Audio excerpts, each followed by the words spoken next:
Turn that into a bigger round of applause for Alethea as she comes up.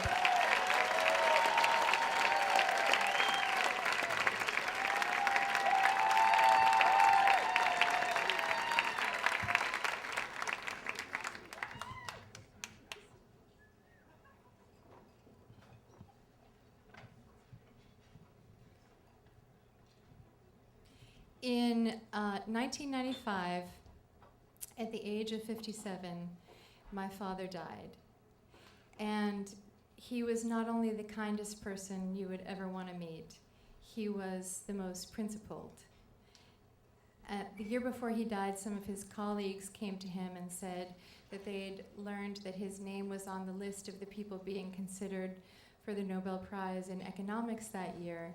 And since the prize is never given posthumously, they asked him if he wanted them to inform the prize committee that he was terminally ill. And without any hesitation, my father said, "Please do not do that."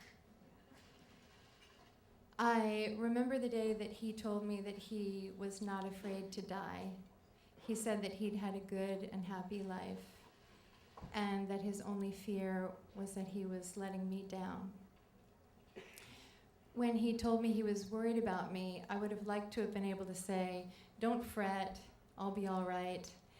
And I may even have attempted a lie along those lines. But the truth is, in those days, my life was a mess. I had no job. I'd often stay up all night and sleep all day. And I had an eating disorder that took up huge amounts of my spare time, although I had no job, so really all my time was spare. I loved stories, so I tried to get a job reading to the blind, but I showed up half an hour late to the interview and then started crying in the middle of it.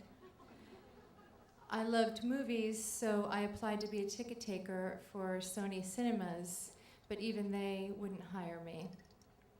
I still remember the afternoon when I pawned a couple of Billy Joel CDs so I could buy lunch.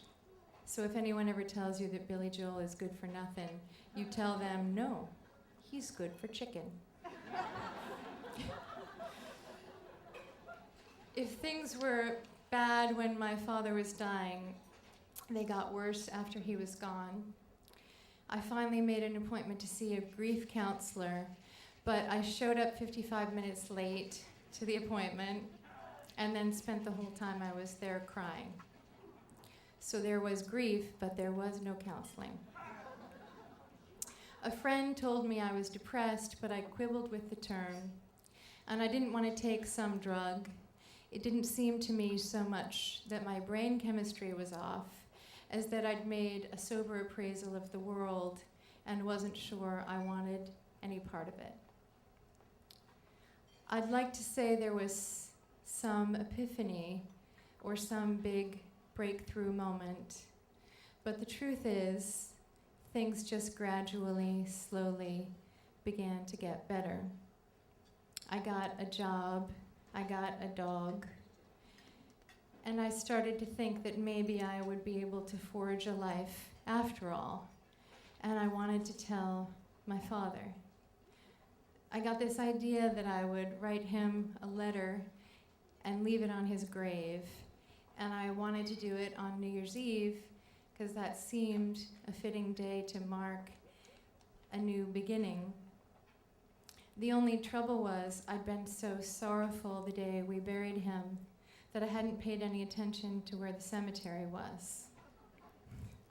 He'd lived in New Canaan, Connecticut, so I assumed he was buried in the New Canaan Cemetery, but when I got there, it was cold and dark, and nothing looked familiar. Nothing looked familiar because I not only had the wrong cemetery, I had the wrong state. By the time I'd phoned some relatives, discovered he was actually buried in Banksville, New York, and gotten there, it was approaching midnight. I still couldn't find the cemetery, so I flagged down a car and asked for directions. The driver knew where it was, but as he drove away, I remember thinking that it perhaps wasn't my smartest to have let a creepy-looking guy alone in his car at midnight know that I was on my way to a cemetery by myself. But by the time that thought occurred to me, it was too late. I finally found my father's grave, and as I laid the letter on it, I told him that everything he had given me and taught me hadn't been wasted, and that I knew things hadn't looked so promising for a while there, but that I'd found something that brought me a lot of joy, writing. And I was beginning to think that maybe everything would be all right. And as soon as I said the words, all right, I saw over in some trees, there were no lights at the cemetery, but there was this big moon, and I saw a rippling flash of moonlight against a man's shirt. I don't know what it is about fight or flight that creates this sensation of vertical drop, but I remember thinking, oh, this must be what it feels like when you lose control of your bowels. I also remember thinking, wow, I never would have believed anyone would have the audacity to come and kill me at my father's grave, but I guess I was wrong. Well, live and learn.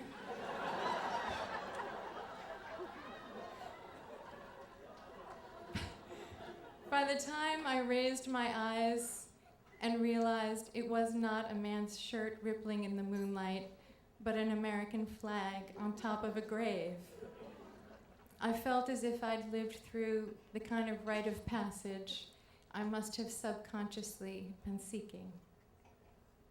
Before I left, I put my hand on my father's headstone and told him now he really didn't have to worry about me, because not only had I found something that I loved in the world, but from then on, if I wanted to visit a graveyard, I would do it in daylight.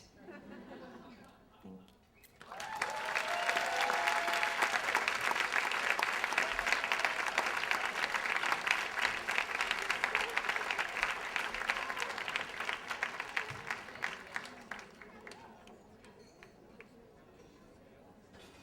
Man, another round of applause for Alethea Black. Yeah.